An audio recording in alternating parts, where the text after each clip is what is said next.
Za pomurski sejem je leto 2025 je bilo, bi lahko rekel, leto rasti, utrjevanja zaupanja in potrditve našega poslanstva. Leto 2025 je bilo za pomurski sejem uspešno leto, kjer smo uspeli izpeljati vse planirane prireditve.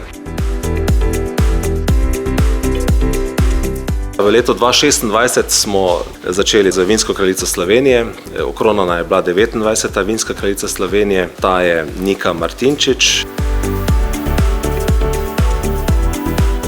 Prvi letošnji sejem je naš sejem Megra, ki bo potekal že 35.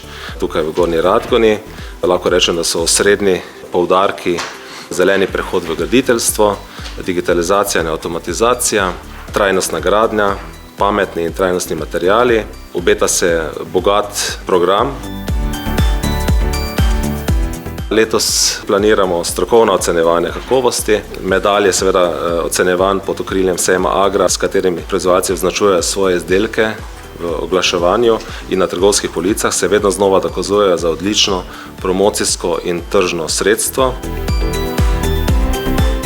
Potem pa seveda smo v pričakovanju osrednjega sejemskega dogodka tukaj pri nas na Pomurskem sejmu, in to je 64.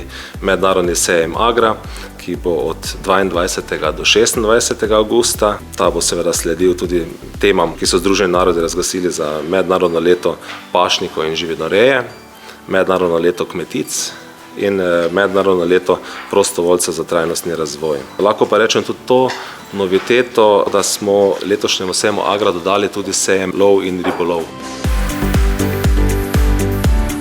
Sejmišče Gornja Radgona ni le prostor za razstavljanje strojev in izdelkov, je prostor prenosa znanja, ohranjanja tradicije, povezovanja ljudi in snovanja trajnostne prihodnosti.